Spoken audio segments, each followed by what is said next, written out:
Hey, everybody. Welcome back to Data Driven Health Radio. I'm your host, Dave Korsunsky. I have a very special guest today, Sarah Schlichte.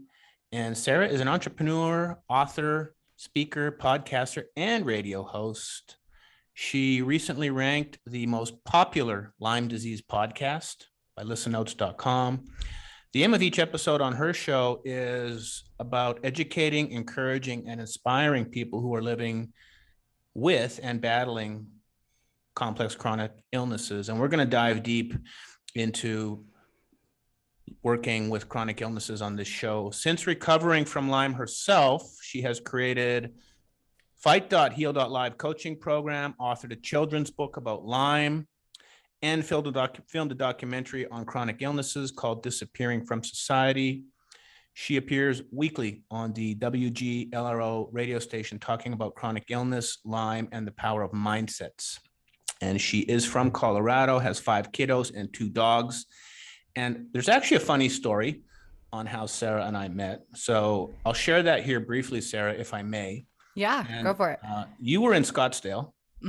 Which I'm in quite a bit. That's where the hub of alternative medicine is, as you know. So I'm at the pool at my condo complex, working on my tan. You know, it's hard work.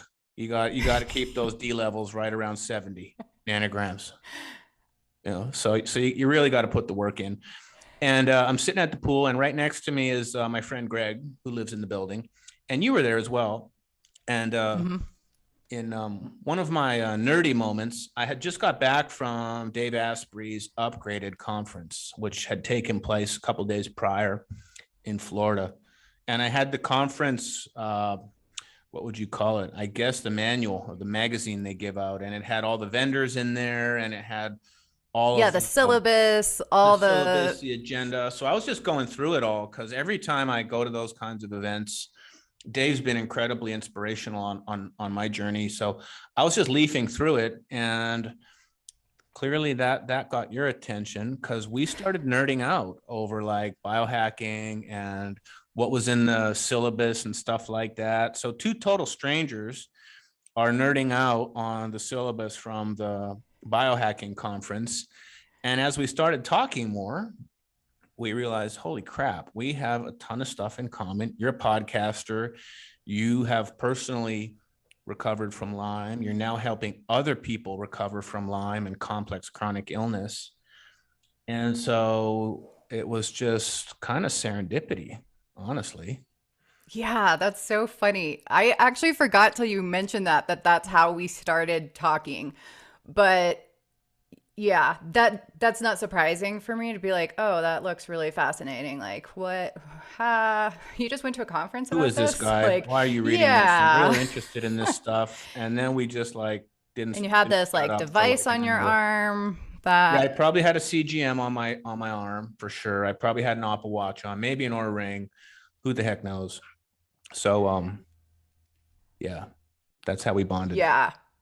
Yeah, we did. And I would just like instantly, I saw the title and I was like, oh man, that looks so good. I wish I'd gone to that conference. and then I did consider not giving back your booklet. Our mutual friend has stolen the booklet. So he clearly found some value in there as well. But there was so many amazing things we had in common, Sarah. First of all, it was just our shared vision on approaches to health and wellness and managing chronic illness. It was like we were 100% like-minded and aligned.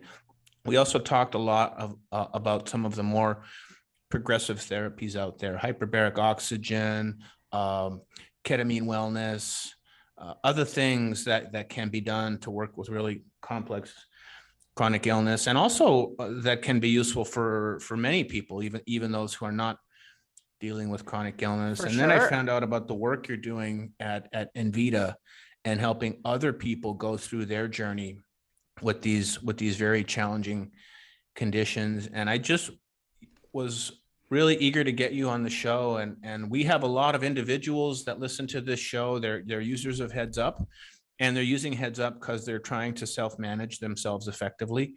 They're working with a care team, but they use our product to carefully manage their health many of them dealing with a lot of the conditions you have experience with. And there's also a lot of integrative and functional doctors on our platform who are working with patients dealing with these conditions. So I'm just really grateful that we're going to get an opportunity to get a download from you on all of your experience in this area. And I know that when we were preparing for the show, we realized that we have like so many things we want to nerd out on that there's no way we're going to get to them all. Definitely not. So we got to start somewhere, and maybe we could just start with your journey. Okay, well, it's funny. I'll circle back around to what you said. The most popular Lyme disease website or podcast, which is like an oxymoron, right? Like the most popular Lyme disease podcast. If you know anything about Lyme disease, I mean, chronic illnesses are all the same at the bottom of the basement, right? They all suck. It's all hard symptoms. It's all fatigue. It's all hard stuff. But Lyme, because it attacks your neurological system, is just intense. There's a struggle to get a diagnosis, which is intense. So there's just this longevity factor. And so I always joke that like anyone who actually listens to Lyme Voice, I'm like, I'm sorry. I'm sorry you're so popular. Yeah, I'm like, I'm sorry you're searching out a podcast on Lyme disease because it's not a fun topic. It's hard. It's hard. And like I had mentioned to you, like, heads up, and from what I've understood about your story, like it's really about optimizing your health. And for me, I didn't come to a place where I understood optimizing your health until after I had had such ill health for so long. Mm-hmm. So for me, I mean, I got bit. Lyme disease is transferred through ticks and also spiders and fleas and all sorts of stuff, but it's a bacterial infection. And I got bit when I was 18. So my whole adult life has been shaped by this not fun topic that I have tried to take and leverage and create something good out of what's been really, really hard years. So it was just funny when you said the most popular podcast. I'm like, oh gosh. Well, yeah, I mean, it also means that people are not finding answers where through the conventional channels. And I have some friends going through it, and it is gut wrenching to hear what they're going through. And so for you to be able to provide that voice, it just means there's a lot of people who need help out there. Absolutely. I have said that so many times. If there were easy answers, I wouldn't have a job. Mm-hmm. Like I've been podcasting now for 5.5 years. Before COVID, I was doing speaking and stuff. That's kind of crashed. And especially when you have a podcast, like you just reach so many more people through podcasting and webinars and summits than you do even in speaking events. So, there's a need for all of them, but if you know someone who is going through Lyme disease, now because I podcast about it, people, oh, my friend has it or my so-and-so friends had it for 10 years. And there's just this like almost cringe or lack of understanding, just is like that person is suffering and that person has been going through treatment and or trying to find answers. And there's so few answers. And I think part of what I get to do, I'm not a medical professional at all. I'm not a certified nutritionist, a holistic anything. I am a survivor and went through it. And most of what I do, I'm about half and half as far as like podcasting and production. And then I just do a lot of 2-hour coaching calls every week because there's so many, like, this, when you are seeking health and you are trying to monitor and you're trying to find answers that either your doctors don't have or you're only going to see your doctors every few weeks, there's so much life in between that doctor's visit that you're so dependent on and so hopeful for. Like, okay, maybe we'll find, the next step or the next treatment option or the next protocol.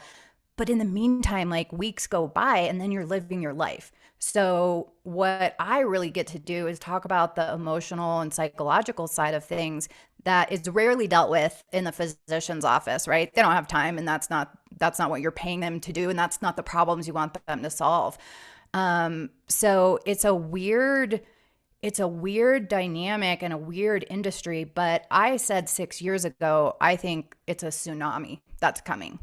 Mm-hmm. And I think it's already here, in part, but there's a ton of misdiagnosis. Lyme is said to like mimic 300 diseases. So ALS, Parkinson's, dementia, fibromyalgia, Hashimoto's, like most people by the time they get a Lyme disease diagnosis have a bunch of other diagnoses that are already lined up. And that's really hard because it's like, okay, what do you deal with first? That's a typical conversation. Like, which issue do you deal with first? What I have just seen from a non-medical perspective, coaching survivor perspective, is that usually if you can treat the root cause of Lyme, and there's other co-infections, which is almost always a bacterial, it's often fungal and viral at the same time because your immune system is compromised. So one triggers the other. But if you can treat that underlying infection, a lot of those other chronic illnesses go away with Lyme treatment. So let's talk about that. So how would you start going to the root of this type of infection? And you are working with some of the most progressive treatment modalities out there and seeing this on a day-to-day basis. So give us so where to start. I was sick for several years. I was in excruciating pain for 7 years, off the charts, bone pain, way worse than childbirth, excruciating neurological pain, deep fatigue that is incomprehensible. Like I can't even describe it. I would just hit a wall, and sometimes it would be an hour after I got up, and sometimes I would have 6 hours of energy, and then I would just hit this wall. And it wasn't like, oh, I went out and did 2-a-days and trained, or I just ran a marathon fatigue. It was this broken, dysfunctional fatigue that just stopped you. So I was also basically in bed for 2 years, and this was in 2010 and 11 and 12. And in 2013, I got a diagnosis from a nurse practitioner. She was the first one who said, "Hey, you presented with chronic pain," and that was one of my diagnoses, chronic pain syndrome. But she said, "You look like you have Lyme disease." And I'm like, I don't even know what is that. And she said, her first statement was, be prepared. She said, "I'm going to test you," but she said, "Be prepared that the test is going to come back negative." That's really common. And then she said, "Be prepared to start operating outside your insurance system, because if you want accurate testing, you're going to have to go outside your insurance company." And in a matter of a few weeks, I was at that point fighting for my life. And that was a long fight because I had already been in bed for 2 years, and my recovery took about 2 years. So I don't say that lightly. I was in a wheelchair. We moved out of our 2-story house. I was having seizures. I was not functioning. And that whole process led me very quickly to find Envida Medical, which is why I'm out in Scottsdale quite a bit, is because I go out and do quite a bit of coaching calls for them. So I went through their treatment program, and it was 2 months at the time. And there's, like with anything in the alternative realm or any of life, like there are people who in the Lyme community say, treat this with antibiotics and you'll get better, and this is kind of the one and only way to go. And then there's people who say, don't treat with antibiotics because you're killing off all the good bacteria and you're just kind of nuking your system, which if you've been on IV antibiotics for years and years, which isn't uncommon, you are. Like you have gut issues and all sorts of other stuff. So Envida is one of the main clinics where you basically are there 2 to 4 months and you live there, you got to move there. There's another clinic called Lyme, Mexico. There's another one in Germany, but Envida is probably the leading as far as treating neurological Lyme disease. Tons of people can treat Lyme disease. That's pretty common. Mm-hmm. If it hits your neurological system, and what it does is it goes into your blood, and then it changes form, and then it goes directly into your organs. So what it does is it attacks whatever organ is weak, and sometimes that's more than one or two. And so it just wreaks havoc on everything.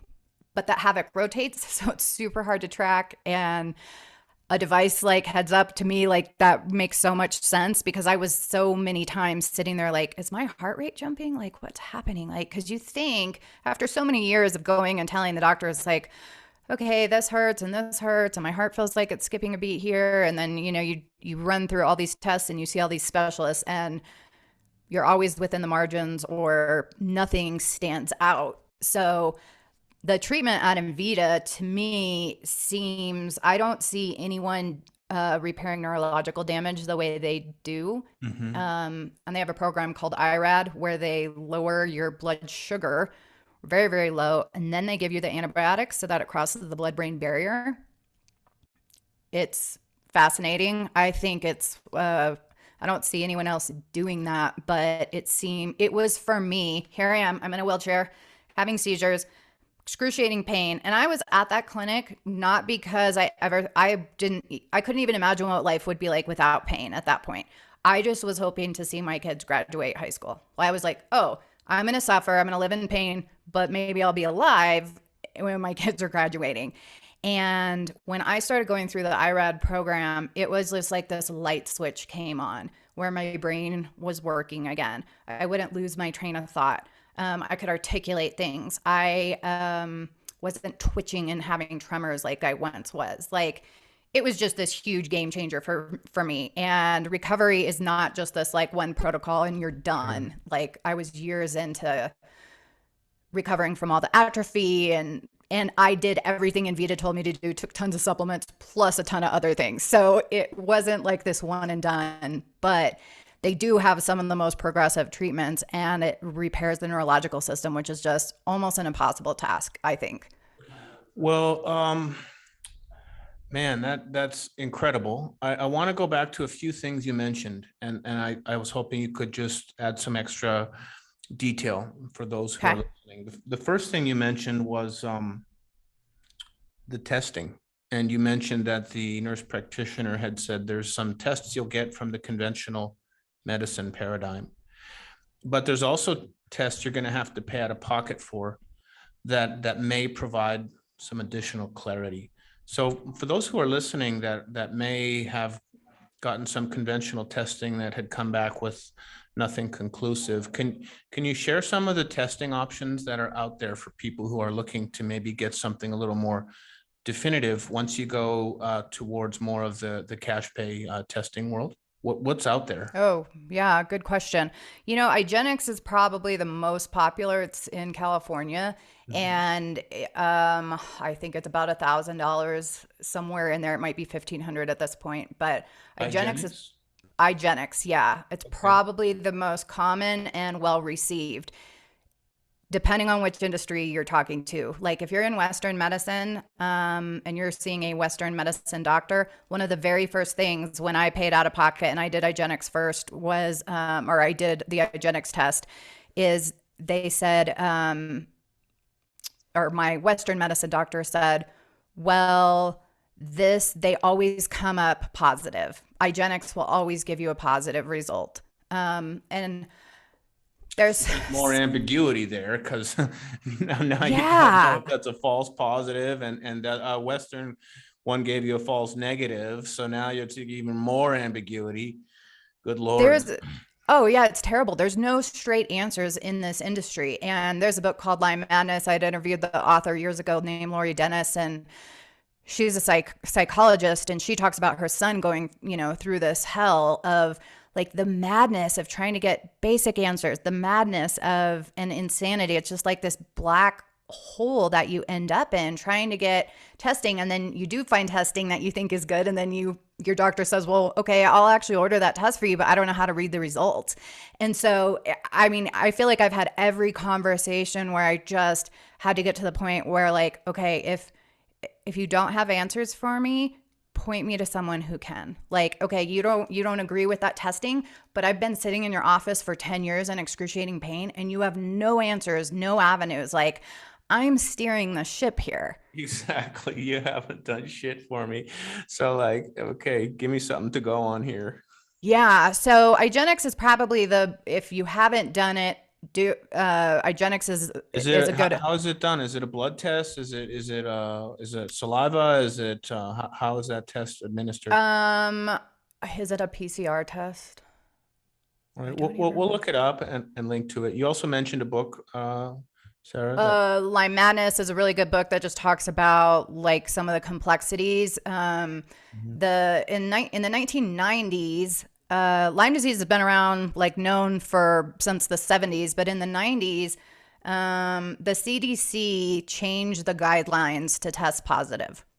So there's a ton of conspiracy theory or modern big pharma stuff that goes on in the background that a lot of people were testing positive until the 90s when the CDC changed the guidelines.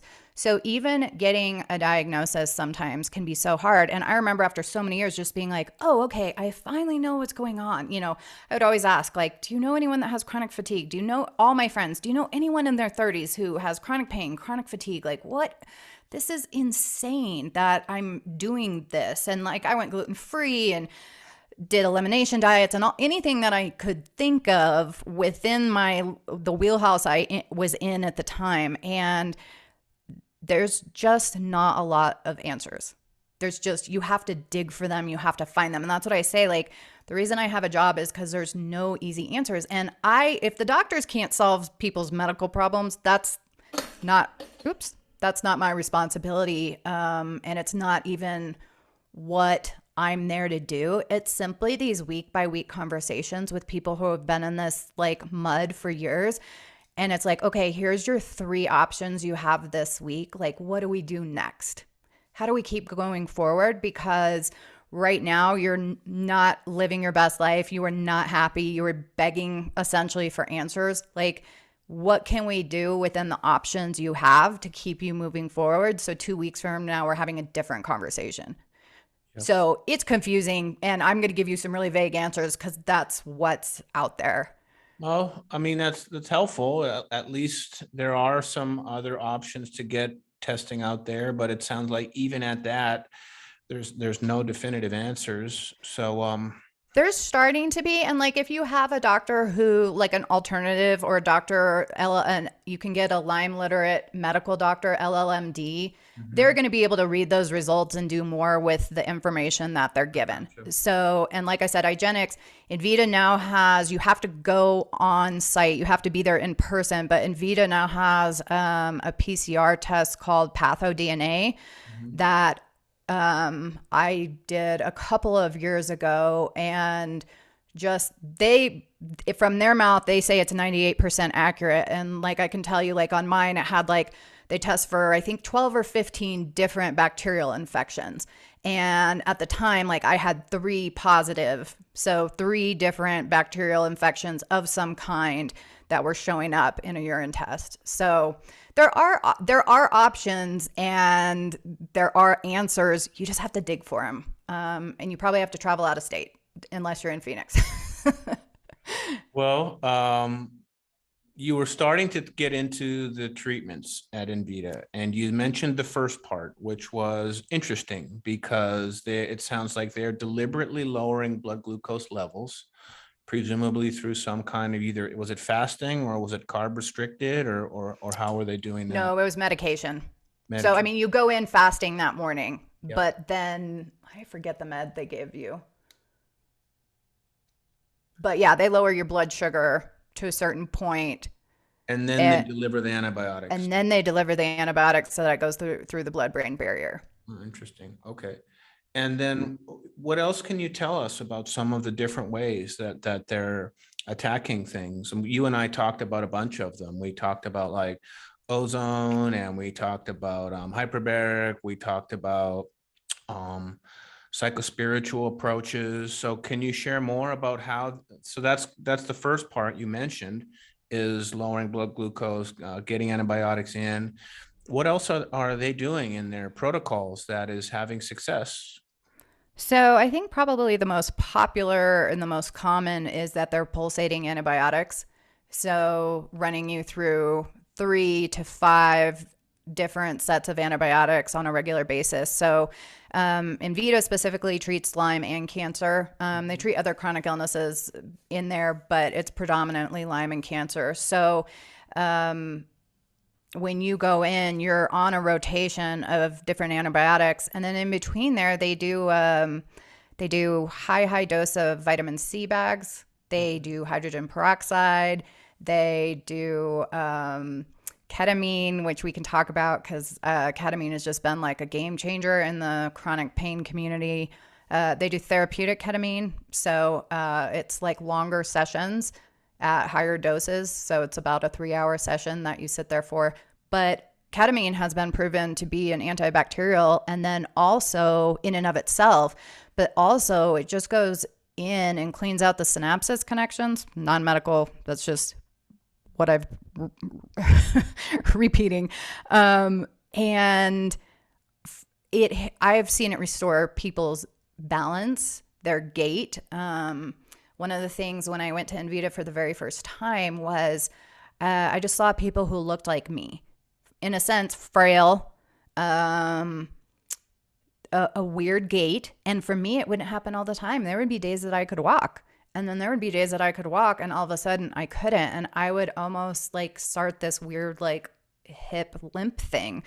And so ketamine has been a big part of therapeutic ketamine has been a big part of helping people recover, stop the pain, stop tremors, but then restore their gait, but also like prevent vertigo because a lot of people have vertigo. And so ketamine has just been a huge, huge part of what I've seen people healing much more quickly. But then also like restoring their quality of life, whether it's stopping the pain and the emotional aspect. Well, I've done quite a bit of research into that on my own, and there are centers here now in Arizona and other states. This, the benefit is this is now FDA approved and can be administered in a clinical setting with experts that can get you through it. So I'm really optimistic about that type of approach as well. I know you and I also talked about the psychospiritual, just the mental health benefits that can come from that as well, because you've just been getting your teeth kicked in for 10 years. There's obviously trauma and PTSD associated just with the emotional load. Oh, for sure. Come on from all of this stuff as well. So being able to process that can be a side benefit of that therapy as well. Is that a fair statement? For sure. Absolutely. Well, and it was interesting because I listened to one of your prior episodes where you were talking about PTSD and how you were talking about how they studied different aspects of different illnesses or different chronic illnesses, and how people with PTSD had one of the lowest HRV rates. Okay, that I literally paused and rewound that like over and over again because one, it was interesting that you guys were talking about PTSD as its own category, because usually PTSD is, it's not its own, I mean, it's its own diagnosis, right? But there's so many other factors, and especially if you have like a big thing like Lyme or something, the PTSD is almost like, okay, the PTSD is minimal in comparison to what you went through, right? So it's easy to, or I think for me too, it's easy to dismiss or diminish the impact and severity. And yet like depression in and of itself renders people unable to function. And then PTSD, man, that side of things is so deep and so misunderstood, as far as like Lyme disease is misunderstood, mental illness is misunderstood or considered a chronic thing. And so it's very hard to deal with. And our Western medicine medical system doesn't have a lot of answers for chronic stuff. But I just thought it was fascinating because with Lyme, one of the things that I felt but didn't understand, and a device like yours like could be such a game changer for people trying to figure out what their body's responding to. But the going from the parasympathetic, so switching back and forth with your nervous system, when your nervous system is being attacked, right? Like with ALS or Parkinson's or Lyme disease, your nervous system is actually being attacked. And that myelin sheath is being destroyed. Like Lyme disease actually eats that myelin sheath. So your nervous system isn't just theoretic, it's actually under attack. And to be able to track how quickly your heart rate can go back and forth between fight or flight. So with Lyme disease, people end up being in fight or flight all the time because they're nervous. Extended, persistent, sympathetic dominant state, and that just compounds the emotional stuff, just compounds the load on the system that's coming from the infection, and that just blows up everything on that whole hormonal system inside of the body. So if you can use some of these new therapies coming on the market, because there are no conventional approaches to treating the psychospiritual side of it, the trauma, maybe there's depression or shame that's just come from what you've been through. And so if you can get the treatments from these progressive centers like Envita that know how to clinically treat it using the absolute latest and greatest approaches, both conventional and integrative combined, they know how to specialize in this. And then you also have some tools where you can start addressing, like, okay, I have some tools to help with the emotional part of it. And there is medicine out there for emotional trauma, and it's psilocybin and ketamine and other things that are now MDMA that are now coming on the market. So now you're treating it at the spiritual and the emotional and the trauma side, and then you've got the clinical things coming in, like you mentioned, the vitamin C drip and the peroxide and the pulsed antibiotics, and you're at Envita, you're in the constant care of experts. And then you've got a person like yourself who's been through it, and you're now working with people week to week, coaching them, and you can come to them with experience. You're not just some medical professional with the best intentions, of course, but who hasn't lived it. So like now you've got the support from someone like yourself who's lived it, and you can be in Phoenix, Scottsdale, and the weather's nice, and you can go outside and get some vitamin D and meet some weird dude at the pool who's got this like syllabus from a conference. But the point of the story is, like, you're hitting it from like the emotional side, and you're hitting it also from the clinical side. And it's like, maybe you could share like some wins to give people some inspiration here of people coming out who have been transformed. Yeah, that's actually like one of the this is just Lyme is just a heavy topic. And like we said, it's not like the funnest topic by any means, and it's not glamorous, and no one it's this accidental journey that is in a sense forced upon people. And it's then, which so much of life is what's actually happening, and then there's what's actually happening, and then how you react to it, right? And so with Lyme, it takes away, I say that a lot of times it's an Everest-sized task, but you're like showing up for it at your weakest. Like I have a friend who summited, he didn't go all the way to the top, but he summited somewhere up there. But he's healthy and entrepreneur and well-funded and trained for it and did all this stuff to... You got good odds. Yeah. And a lot of people are showing up to tackle Lyme disease after years of being sick and or disabled and or broke. It just costs a fortune to operate and try to treat everything. And so you're showing up at your weakest. And so it can be heavy to go into calls with people where they know that they're not doing better and you know that they're not doing better, and neither of us really have answers in the medical, but like they just need someone to talk to about that. Right? Like, hey, I'm doing everything I know to do. I saw these 3 doctors. Like, I don't know what else to do. Like, what? Yeah. Okay. So one of the things that is so neat, and I have some weekly coaching calls for people who are like out of treatment or like a year out of treatment where it's weekly, but then there's a lot of quarterly calls, and it's like, hey, call me when you need me. Those are a lot of it. So people like, hey, I just started this treatment protocol. I'm, going to be 3 months in. And so a lot of those calls are hard and heavy, and there's not a lot of answers because we're just trying to figure out, like, within this person's resources, within their geography, what can this person do? Huh? Within their financial means. Yeah, their financial means, of course. Yeah, it's a huge thing. What type of support system do they have? Are they disabled? Do they have home health care? All that stuff. Yep. So a lot of times you're digging for a needle in the haystack a lot of times.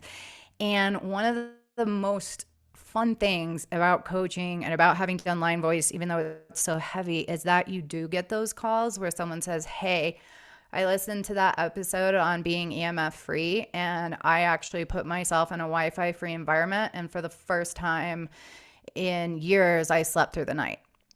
Or I heard your ketamine episode and I went and did ketamine and I had balance again for the first time, or my vertigo stopped.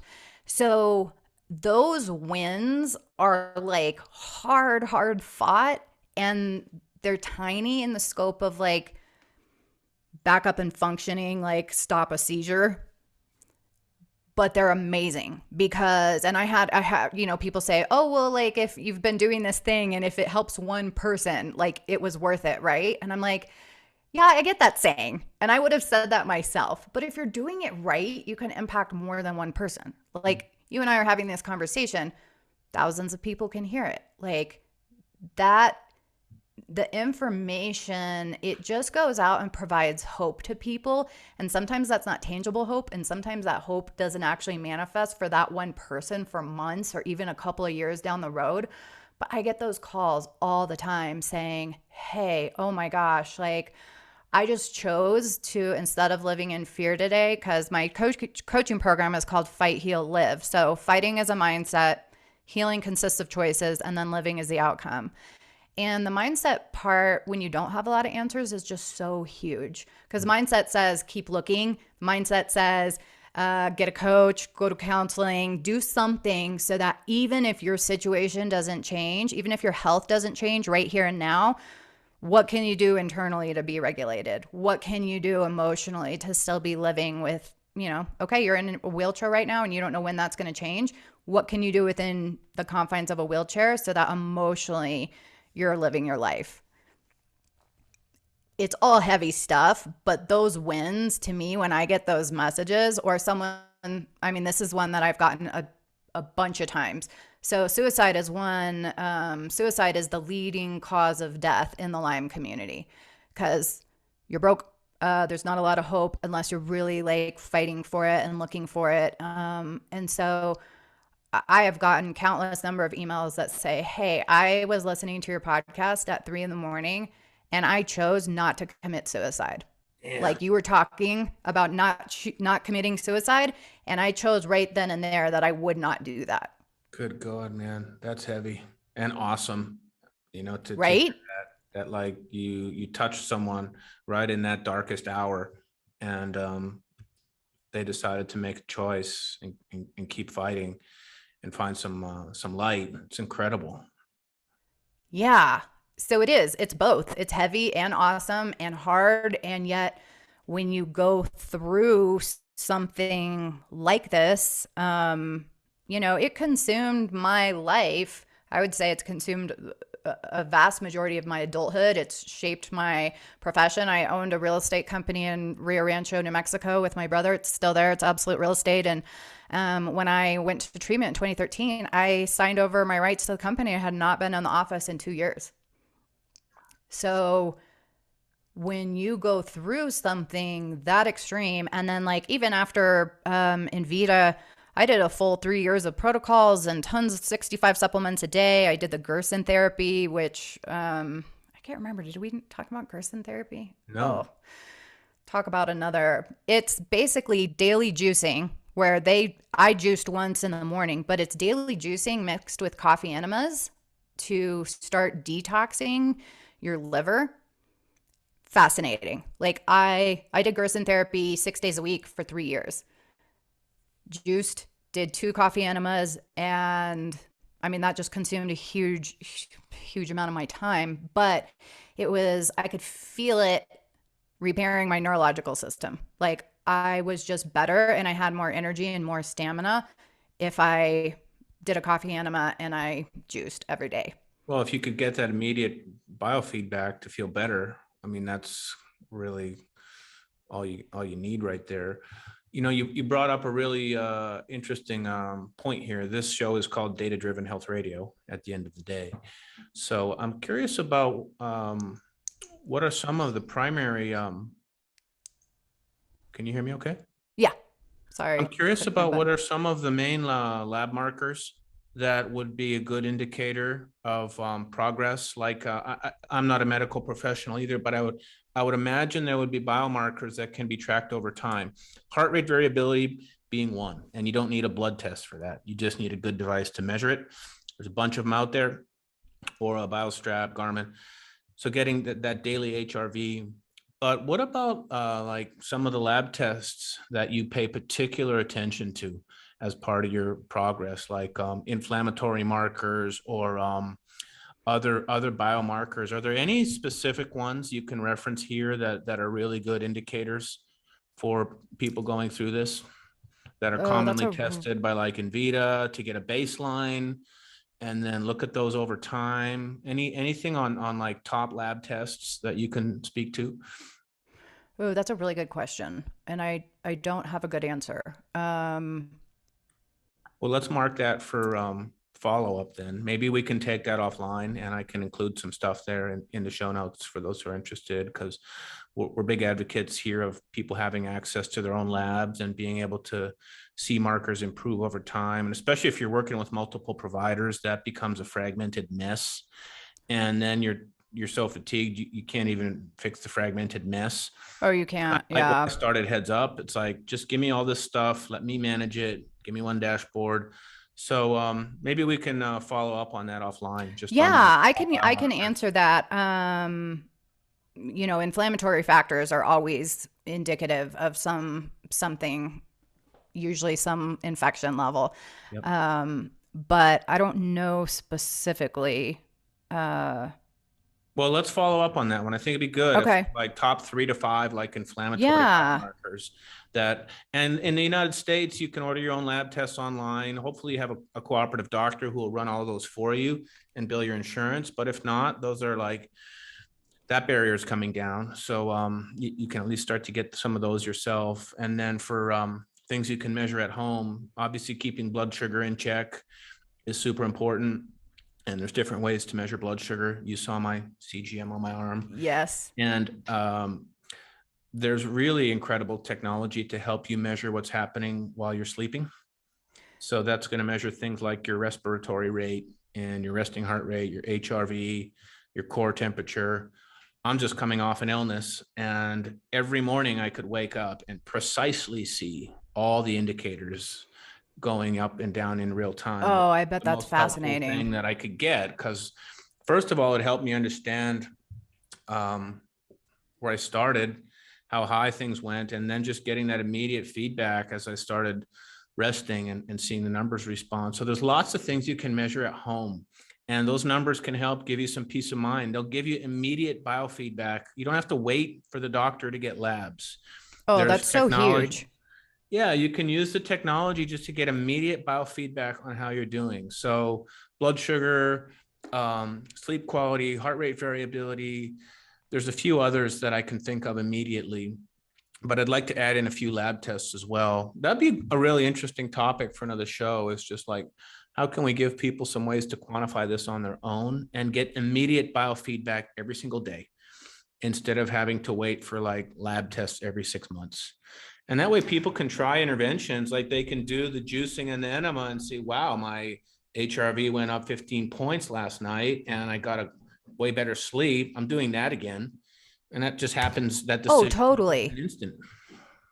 I think I told you this, that like I have come at this place from, you know, coming at trying to tackle my health from a place of crisis. Um, a device like Heads Up, to one, if you're at a place of crisis, know what you're dealing with. Because when you don't know what's going on, when you're being told, hey, you're fine, you're within, like a lot of Lyme patients are saying, like, is this all in my head? Well, you have a traceable, if you have the right doctors and the right labs, you have a traceable organism wreaking havoc on your Yep. body. Yep. And the doctors don't know that. And they have this tiny little window of information. And so you do end up having to be your own practitioner. And I have intentionally forgotten a lot of stuff for my own mental well-being.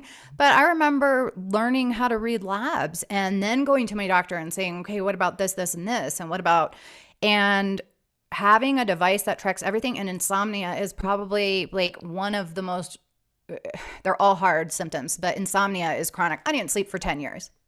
did not sleep and still struggle with it to this day, and because of the neurological implications. And so to be able and spent tons of money on sleep studies and to be able to track your own information.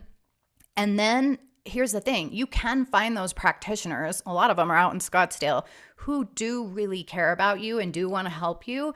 And if they have access to, okay, yeah, I actually did just juicing, or I went gluten-free for 2 weeks and this was the impact on all these biomarkers, or I did Gerson therapy and I think it might have helped, but like, what are you seeing? If you can give data, I think collecting data is the wave of, I mean, that again is already here, but it's the wave of medicine. And I think data, when you have enough of the right data is leading to diagnosis in ways that, for so many years, I was waiting for a doctor to give me a diagnosis. Mm-hmm. And if you have the right labs and you have the right data, you can come to a diagnosis, whether or not your doctor believes in Lyme disease or not. Yeah, having the information, first of all, is going to help your own mental sanity, because you'll be like, listen, okay, people are telling me this is in my head, but these lab markers are horrendous. So clearly it's not. Right. Or that my numbers and my heart rate variability are like, single digit numbers. It's like, okay, there's clearly something wrong here. So that alone destigmatizes the whole thing, right? At least for yourself that you're not making this up, or people telling you that it's in your head. You can immediately get that off the table. And then you have some baselines. The challenge I would imagine is there's a learning curve to learning how to track it and use it and get the stuff. And if you're already in a place of extreme fatigue and exhaustion, you might not even be able to get there. But that's where I can work with people like yourself who can say, hey, I'm going to get you set up with just some basic instrumentation at home. And this is going to give us real-time updates on like how things are going. So I know you and I have decided that we'll do a separate session, and I want to walk you through the heads up dashboard, but we're pressing on at an hour here, and we've covered a lot of incredible ground. You look incredible, Sarah. So Thanks. Everything you've done is just really fantastic. It's, I think, the beginning of a lot of work that we can do together. And if I could ask you just in closing here for people who are listening that this resonated with, how can they get access? I mentioned at the beginning, but if you could just reiterate the podcast and also your coaching program and also the great work that's being done at Envita. And if there's any other good resources out there in Scottsdale or other places, that will be an awesome way to cap the show. Okay. Yeah. You can find me at limevoice.com. I'm on Facebook, a little bit on Instagram, but mostly on Facebook. And you can reach me through any one of those places. Just reach out. And I do a lot of coaching for people who mostly have a diagnosis, some in the cancer realm, but mostly in Lyme disease. And we didn't even talk about, like, there's so many more things. Exosomes were like huge for me, like repairing myself physically after all the atrophy. I've heard of exosomes from a stem cell treatment program as well, but we didn't even touch on that. We didn't even talk. Yeah, we didn't talk about peptides. We didn't talk about exosomes. Like there's peptides, that's another one we didn't get into. Man, we're just leaving so much on the table here. Those are awesome. They're huge. And on them. That's the thing. Like, I've done whole episodes on peptides and whole episodes on exosomes, right? Because I've benefited from these things. It's not just one thing. It's usually like so many. It's what? Peptides, really quick. Peptides. Can you share a couple snippets on that, or is you? Oh man, no, I'm not. I'm so bad. I have to go back and look at my notes if you want me to give you anything. All right, I have a whole episode. We're doing a V2. We're doing a follow-up show. I'm going on. I have a whole episode on peptides. So let's link to that in the show notes. Then. Okay. Link to your episode on peptides, your podcast. Do you have one on exosomes? Yep. Well, it's not specific. It's part of the neurological treatment program in one of my episodes. So yes, we address exosomes. Cut to that. But does is exosomes helped me heal physically. Like a lot of it is internal, it's neurological. I felt like I got 5 years of my life back physically. Like I was Oh yeah. 5 years younger. Exosomes, peptides, ketamine, like this is all the really, really the juicy stuff. We'll put all of this in the notes I'll and send you a everything bunch of else you those links. mentioned here. So we'll, Yeah. if you're listening, we'll include all of that stuff here as And well. what was your final question? I forget your final question. I mean, contact information. You can just Google me and you'll find me. Envita, could you mention anything on them? Envita is amazing. If you don't have a diagnosis, if you're wondering if you've been through tons of treatment, call them. Uh, Tell them Lyme Voice sent you. We are actually, so I've been doing Lyme Voice for 5.5 years, and in January I'm going to start. We're launching a second podcast called Unpopular Decisions, and I'm really excited about. Huh? I love that name. Right? Everyone says that. I'm so excited. Yeah. Our website isn't even up yet. It'll be up in January, but it's unpopular decisions, and it's about overcoming health, and not just health, but overcoming aspects of life that are holding you back. And it will be a lot around health because that's been my story. But most of those decisions that I made were unpopular, even like with my doctors, with myself. Like everyone told me I was crazy for going out to Envita and spending a ton of money. And I didn't have a ton of money, so I sold my house to make that happen. But all these significant things in my life, even coffee enemas, are so like simple, and yet like it was a game changer. I have a whole story about how it helped stop my seizures, coffee enemas. And so there's been so many unpopular decisions that I have made that have led to significant growth in my life, that we're going to focus on those broader chronic illness topics, not just Lyme disease, because a ton of people have Lyme and don't know they have Lyme. So we're going to branch out into that broader chronic illness realm. But I would tell people in closing, like, if you don't know what's going on, keep asking questions, reach out to people who do. But there really is hope, even though I'm giving you, like we just talked about, all the really, really hard stuff, and it is hard to track, and something like Heads Up would just be like such a huge source of validation.